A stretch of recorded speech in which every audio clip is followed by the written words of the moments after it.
은혜 받으신 하나님의 말씀은 마태복음 14장 22절에서 33절까지 말씀입니다.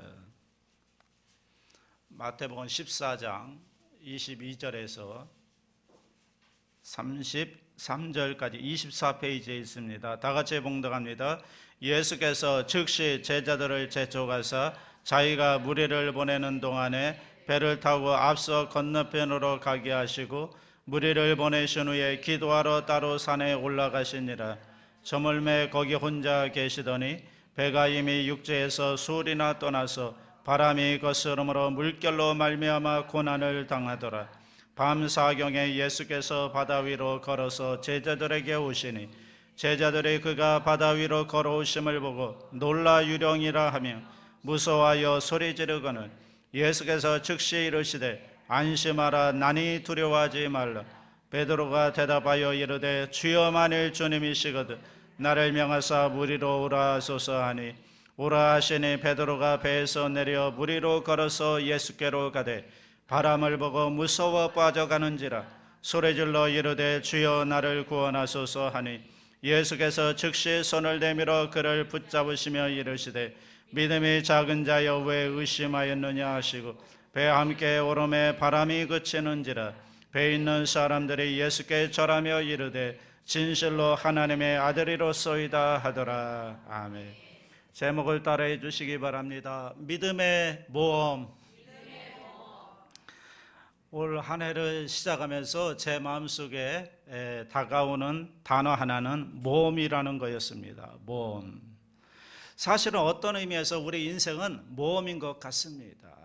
모험입니다. 왜 그런가 하면요, 우리 인생에 아주 중요한 선택들을 할 때 보면 그러면 우리가 다 알고 가는 게 아니라는 거죠.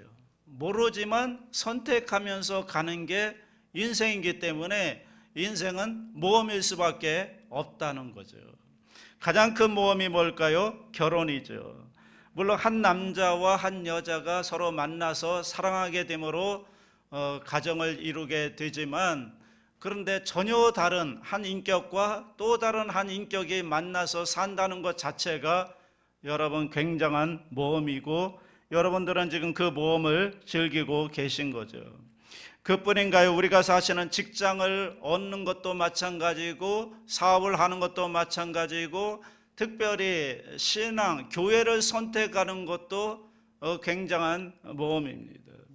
여러분 정말 하나님의 은혜로 예수 그리스도를 믿는 기독교를 선택한 것이 얼마나 큰 축복인지요.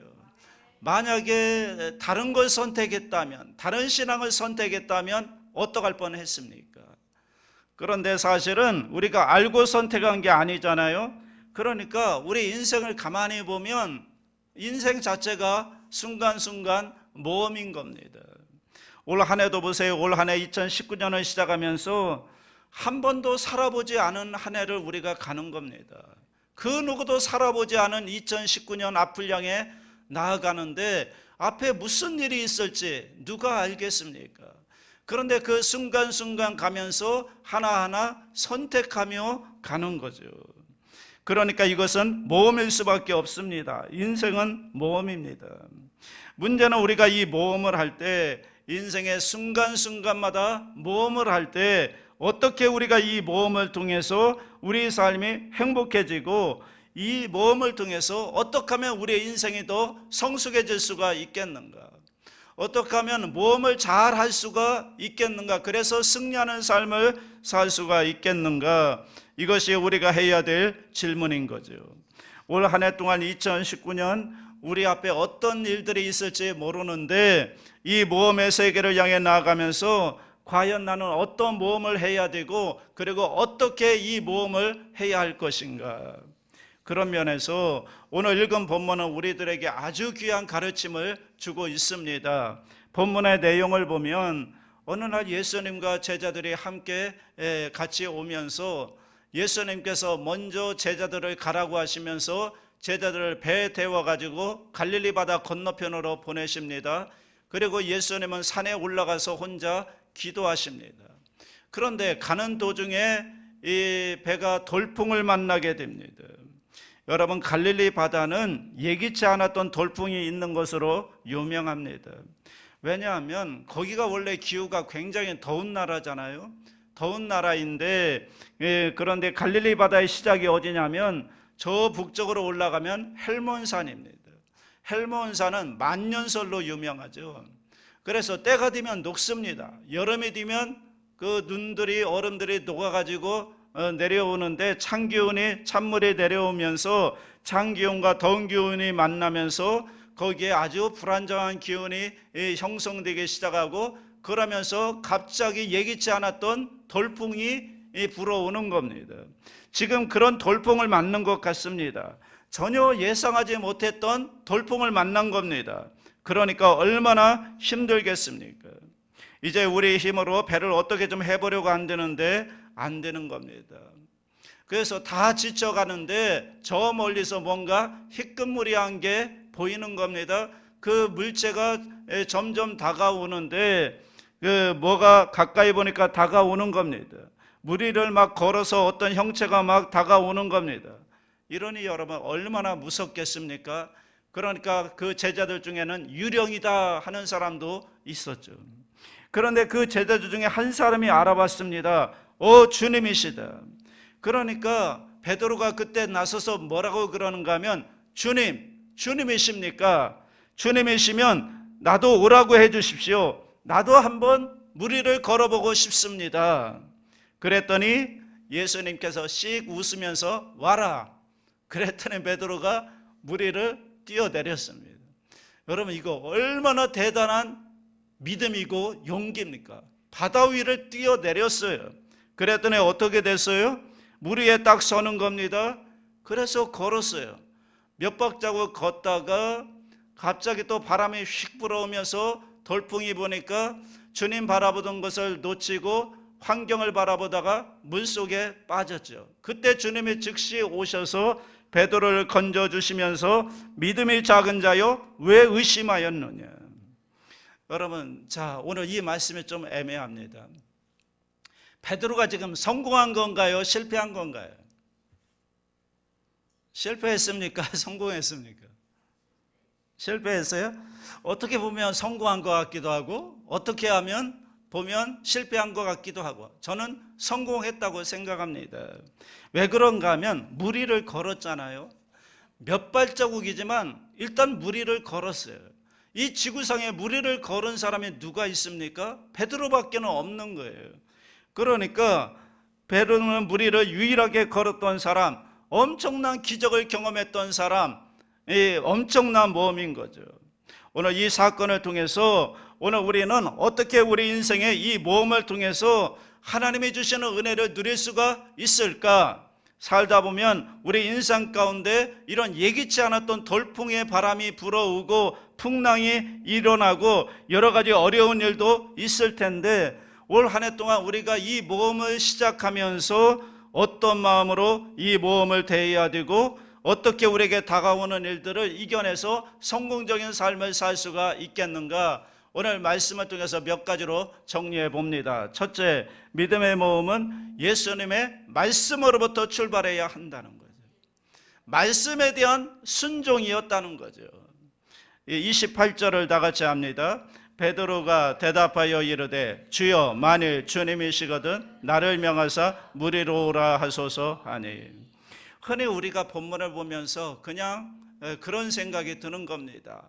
베드로가 이 좀 충동적인 기질이 있기 때문에 원래 나서기를 잘하니까 어느 날 예수님께서 무리를 걸어오시는 것을 보고 베드로가 충동적으로 자기도 무리를 한번 걷고 싶어서 자기 스스로 뛰어내린 것으로 생각하는데, 성경은 그렇게 기록하지 않습니다. 베드로가 지금 뭐라고 그러죠? 주여 만일 주님이시거든 나를 오라고 해 주십시오. 그랬더니 주님께서 뭐라고 말씀해요? 와라. 그 말씀을 듣고 뛰어들었던 거죠.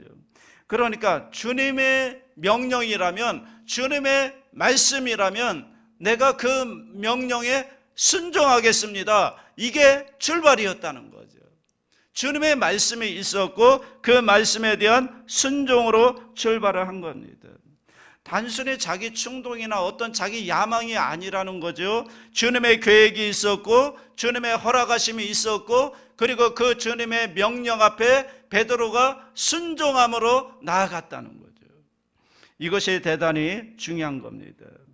여러분, 단순히 어떤 모험 심리가 아닌 겁니다. 우리는 모험 그러면 무슨 번지 점프를 한다든가 행글라이딩을 탄다든가 이렇게 생각하는데, 성경에서 말하는 모험은 그런 게 아닙니다. 모험의 출발은 뭐라고요? 하나님의 말씀으로부터 출발한다는 거예요. 하나님의 말씀이라는 거죠.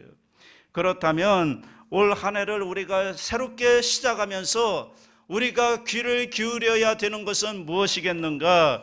그러면 주님의 음성이라는 거죠. 주님이 과연 오라고 했는가? 주님이 나를 부르시는 곳이 과연 어디인가? 오늘 우리 삶의 주인 되시는 그분이 우리를 과연 어디로 인도해 가시는가? 올 한 해 동안 살아가면서 정말 내 뜻대로 살 것인가? 아니면 주님의 음성을 듣고 주님이 원하시는 자리로 순종하며 나아가는 삶을 살 것인가? 이것을 여러분 모험이 출발이라는 거죠. 하나님의 부르심 앞에, 주님의 부르심 앞에 주님의 음성을 듣고 주님의 인도하심에 따라 순종하며 나아가는 그러한 모험이 여러분 삶 가운데 올 한 해 출발될 수 있기를 주님의 이름으로 축복합니다.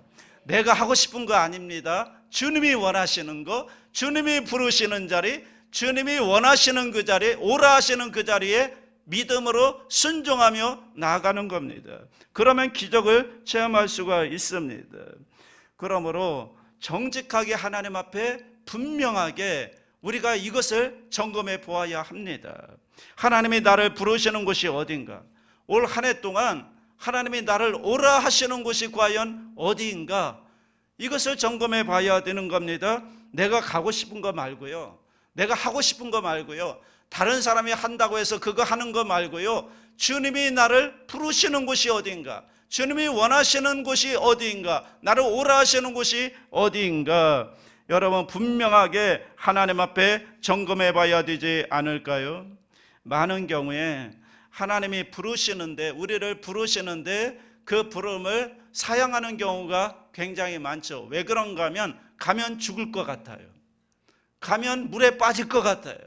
가면 실패할 거가 안 될 것 같아요. 내 생각이 안 될 것 같아요. 그런데 여러분, 신앙은 그게 아니잖아요. 신앙이 뭡니까? 이 하나님의 음성을 듣는 겁니다. 이 하나님의 부르심에 순종하는 겁니다. 하나님의 인도하심을 따라가는 겁니다. 이게 신앙인 겁니다. 신앙인은 그래야 되는 거죠. 그러면 어떻게 될까요? 그러면 그 이후에 올 한 해 동안 정말 우리의 삶은 베드로가 무리를 걸었던 것 같은 그런 기적 같은 삶이 저와 여러분 삶 가운데 올 한 해 펼쳐질 줄로 믿습니다.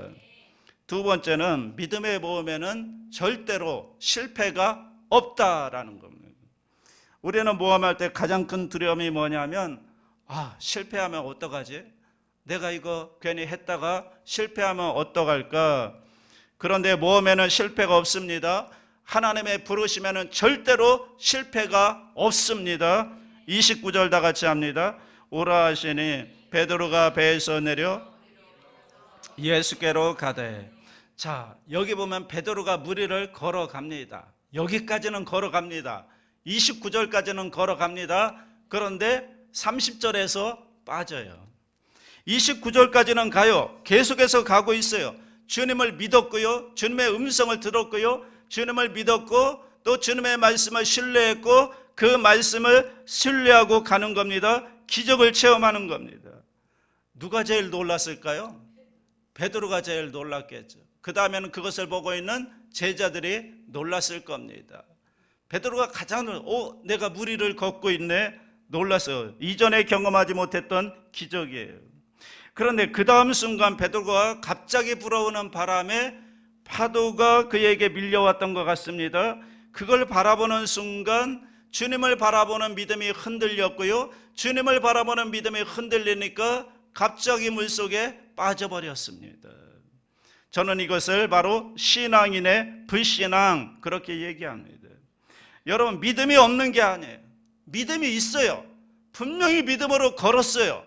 믿음으로 걸었는데 그런데 가다가 빠져버렸어요.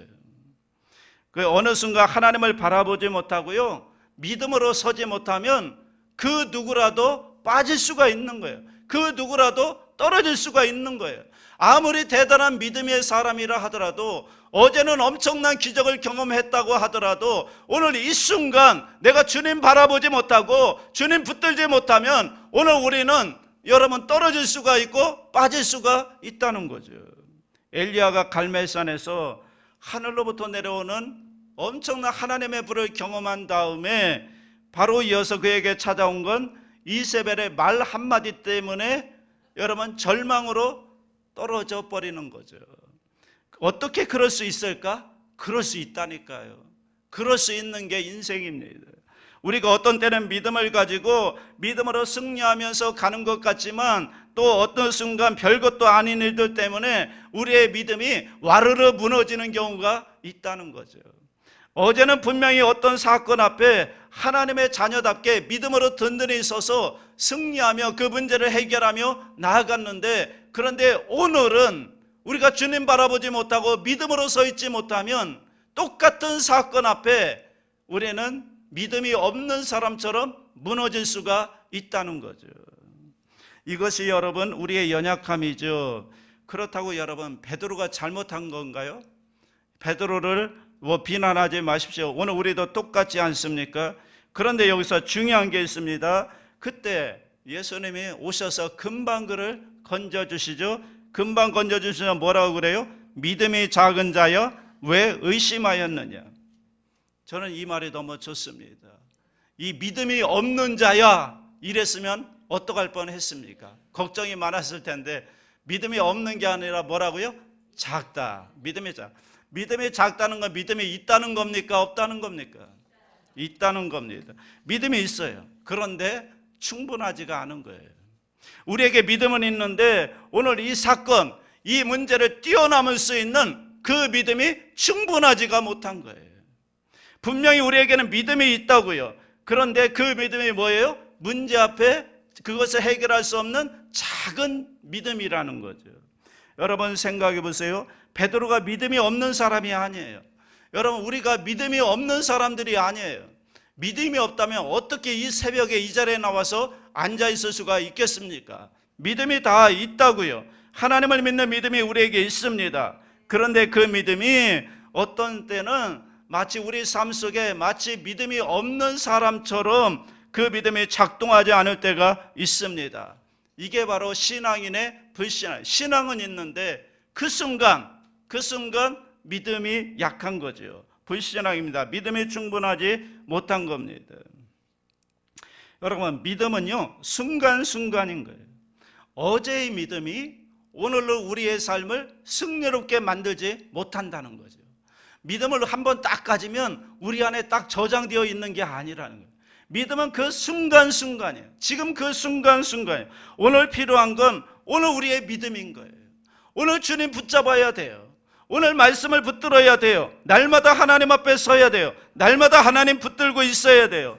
어제 붙들었다고 이제 끝났다고 여러분 예수님의 손을 놓으면 오늘은 우리가 쓰러질 수밖에 없는 게 우리의 믿음이라는 거죠. 자, 그런데 베드로는 어떠했을까요? 베드로는 분명히 실패한 것처럼 보였습니다. 그런데 주님이 오셔서 그를 구해 주시면서 믿음이 작은 자여 왜 의심하였느냐? 자, 실패가 아닌 거예요. 이걸 통해서 베드로는 경험했잖아요. 경험하는 거예요. 주님의 손길을 경험했잖아요. 아, 주님 바라보고 가면 이런 일도 있을 수 있겠구나. 이걸 경험한 거예요. 실패한 게 아니라니까요. 경험한 겁니다. 그래서 이 믿음이, 담대함이 그에게 생겼잖아요. 지금 주님께서는 베드로의 믿음을 훈련하고 계신 거죠. 올 한 해 동안 우리에게 많은 일들이 있는데 그 많은 일들 가운데 주님께서 우리를 믿음의 장으로 부르시는 이유는 그 믿음을 통해서 우리가 우리의 믿음을 훈련하기를 원하는 것이고 우리의 믿음이 성숙하고 더 단단해지고 더 담대해지기를 원하시기 때문에 우리를 많은 사건들 가운데 우리를 믿음의 장으로 부르시는 겁니다. 우리의 믿음이 더 성숙하기를 원합니다. 그래서 우리의 믿음이 올 한 해 우리에게 다가오는 어떤 어려운 문제들도 그것 앞에 좌절하고 낙마하고 뒤로 넘어지는 것이 아니라 그 문제를 뛰어넘을 수 있는, 이겨나갈 수 있는 그런 믿음의 사람으로 키우기 위해서 우리를 훈련하시고 믿음의 장으로 부르시는 것입니다. 올 한 해 동안 여러분 우리에게 오는 모든 일들을 보면요, 이것은 다 우리를 믿음을 훈련하기 위한 과정인 줄로 믿습니다. 그러므로 믿음에는 실패가 없습니다. 살다 보면 우리가 실수도 할 수 있고 또 넘어질 수도 있고 또 어떤 사건 때문에 시험에 빠질 수도 있지만, 그럼에도 불구하고 우리의 믿음에는 실패가 없는 이유는 모든 것이 합력하여 선을 이루어 가시는 하나님의 손길이 있기 때문에 우리의 믿음에는 절대로 실패가 없다는 겁니다. 올 한 해 우리가 하나님 말씀에 순종하며 나갈 때 그때 나는 안 될 거야, 나는 실패할 거야, 두려워하지 말라는 거죠. 믿음으로 한번 여러분의 발걸음을 내디뎌 보십시오. 베드로처럼 주님 말씀에 순종해서 한번 물 위로 뛰어드는 것 같은 그런 모험을 한번 해보십시오. 그러면 거기에 놀라운 일들이 일어나고요, 설사 일어나지 않는다 하더라도 거기에서 다가오는 여러분 실패했다 하더라도 그때 즉각적으로 우리에게 다가오셔서 우리를 붙들어 주시고 우리를 건져 주시면서 야 믿음이 작은 자야 왜 의심하였느냐, 우리를 위로하시며 건져 주시는 하나님의 손길이 있다는 것을 기억하시기 바랍니다. 우리는 그것을 통해서 한 번 더 우리의 믿음이 성숙해지고 한 번 더 우리의 믿음의 한 걸음 더 주님 앞에 나갈 수 있는 것입니다. 그러므로 올 한 해 동안 저와 여러분의 믿음이 더 단단해지고 성숙해지기를 주님의 이름으로 축복합니다. 세 번째는 주님의 사랑의 손길을 기억하라는 거예요. 그렇게 오셔서 말씀하시는 주님의 말씀이 예사롭지 않습니다. 24절 다 같이 합니다. 배가 이미 육지에서 술이나 떠나서 바람이 거스름으로 물결로 말미암아 고난을 당하더라. 지금 베드로와 제자들이 그 바람과 풍랑으로 인해서 고전하고 있습니다. 죽을 것 같은 위기에 빠져 있습니다. 25절도 보세요. 시작. 밤 사경에 예수께서 바다 위로 걸어서 제자들에게 오시. 사경은 우리나라로 치면 새벽 3시쯤 됩니다. 새벽 3시가 어떤 시간이죠? 가장 깊은 잠에 떨어져 있는 시간, 도둑들이 가장 좋아하는 시간, 새벽 3시. 여러분 아직은 새벽이 오지 않은 가장 깊은 밤이죠. 가만히 생각해 보세요. 여러분 새벽 3시에 일어나서 내가 힘들다고 나를 도와달라고 여러분 전화할 사람이, 도움을 청할 수 있는 사람이 과연 몇이나 있을까요? 여러분 웬만한 사람이 아니면 누가 전화한다고 새벽 3시에 전화 받고 뛰쳐나갈 사람이 과연 몇 사람이나 있을까요? 그런데 예수님 보세요. 그 새벽 3시 그 밤 사경에 예수님이 오신다고요. 고난의 바다로 오신다고요. 예수님이 지금 그들이 고난당한 것을 보시고 예수님이 그곳에 오셔서 그들을 건져주신다고요. 이분이 우리가 믿는 예수님이라는 거죠. 그리고 나서 뭐라고 말씀하세요? 27절 다 같이 합니다. 예수께서 즉시 이르시되 안심하라, 나니 두려워하지 말라. 안심하라, 걱정하지 말아라. 나다, 걱정하지 마, 두려워하지 마. 여기 난이라는 말은 헬라어로 에고에이미, 영어로 얘기하면 I am. 그러니까 쉽게 얘기하면 내가 그다, 내가 바로 그분이다, 내가 바로 그 하나님이다, 그런 뜻입니다. 여러분 이 말씀이 어디에 등장하는가 하면 출애굽기 3장 14절에 보면 모세가 떨기나무 앞으로 가서 하나님 만나는 장면이 나오지 않습니까? 모세의 소명의 장소인데요, 하나님을 만나면서 모세가 뭐라고 그러죠? 내가 당신이 가라고 하니까 가기는 가겠는데 그런데 당신 이름이나 알고 가야 될 거 아닙니까? 가서 너를 누가 보냈느냐 그러면, 너를 보낸 신이 누구냐 그러면 내가 뭐라고 대답해 하겠습니까? 그랬더니 하나님이 그때 뭐라고 그래요? 나는 스스로 있는 자이다. 히브리어로 원래 의미를 보면 나는 나다, I am, 그런 뜻입니다. 이게 뭐냐면 지금 예수님 오셔서 말씀하시는 거예요. 야, 나야, 걱정하지 마, 두려워하지 마. 내가 천지를 창조한 하나님이야. 내가 모세를 불렀던 그 하나님이야. 그러니까 조금 더 두려워하지 마, 걱정하지 마, 내가 있어, 나야. 이렇게 위로하시는 거죠. 이것이 주님이 주신, 우리에게 주신 가장 큰 축복이 아닐까. 올 한 해를 시작하면서 여러분 이 담대함으로 올 한 해를 출발했으면 좋겠습니다. 주님의 명령을 따라서 오라고 하는 그곳을 향해 우리의 발걸음을 내딛고 나가면, 그러면 우리가 거기서 기적을 경험합니다. 그런데 때로는 우리의 믿음의 연약함 때문에 실패할 때도 있고 넘어질 때도 있고 실수할 때도 있어서 고난이 다가올 수도 있습니다. 그때 여러분 두려워하지 말라는 거예요. 그 길을 걸어가는 한 걱정하지 말라는 거예요. 주님이 오셔서 빠져있는 우리를 건져주시면서 야, 나야, 두려워하지 마, 걱정하지 마, 내가 천지를 창조하는 하나님이야, 내가 모세를 부르고 베드로를 건진 나야, 그러니까 내가 너와 함께 할 거야, 내가 너를 붙잡아 줄 거야, 그러니까 실패했다고 걱정하지 말고 두려워하지 마라, 내가 너를 붙들고 있다. 어디에 이런 일들이 있다고요? 우리가 주님이 부르시는 부름의 장소에 믿음으로 순종해서 나아갈 때 나야 하는 주님의 사랑의 손길이 함께 한다는 것입니다. 그때 예수님께서 베드로를 끌어올리셔서 주님과 함께 배로 가셨죠. 그때 베드로 한번 상상해 보세요. 얼마나 든든했을까요? 그 전에는 혼자 걸었거든요. 혼자 무리를 몇 발자국 걸어가다가 빠졌어요. 그런데 지금은 주님이 함께하고 계시는 거예요. 주님의 손을 붙들고 가는 거예요. 배 위로 올라가는 거예요.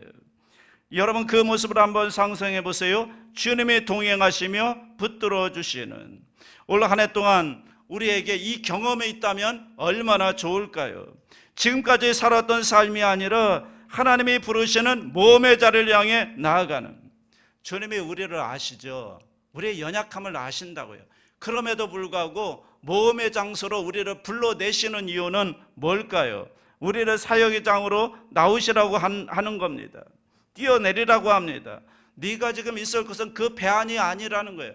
이 넓은 바다를 향해 한번 나와 보라는 거예요. 무리를 한번 걸어 보라는 거예요. 여러분 배 안이 안전한 게 아니라니까요. 배 안에 있으면요 언제 그 배가 돌풍에 파손될지 몰라요. 배가 안전한 게 아니에요. 우리 인생의 배 가운데 그 배 안에 있으면 안전하다고 생각하는데 그 배가 언제 풍랑에 무너질지 모르는 겁니다. 즉 그 배가 우리를 지켜주지 못하는 거죠. 그러니까 주님께서는 야, 뛰어내리라는 거예요. 바다 위로 뛰어내리라는 거예요. 나와서 내가 지시하는 곳으로 네가 뛰어내리라는 거예요. 그러면 우리가 볼 때는 거기가 위험해 보이지만 사실은 거기가 가장 안전한 곳이죠.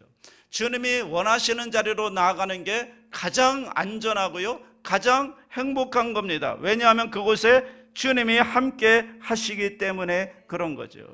여러분 올 한 해 동안 이 주님이 부르시는 부름의 자리를 향해 믿음으로 응답해서 정말 하나님의 기적을 체험하는, 또 기적을 체험하지 않고 믿음이 약해서 실패할지라도 즉시로 우리에게 다가오셔서 우리의 손을 붙들어 주시고 건져 주시고 우리와 함께 동행해 주시는 그 하나님의 은혜를 경험하는 복된 한 해가 될 수 있기를 주님의 이름으로 축복합니다.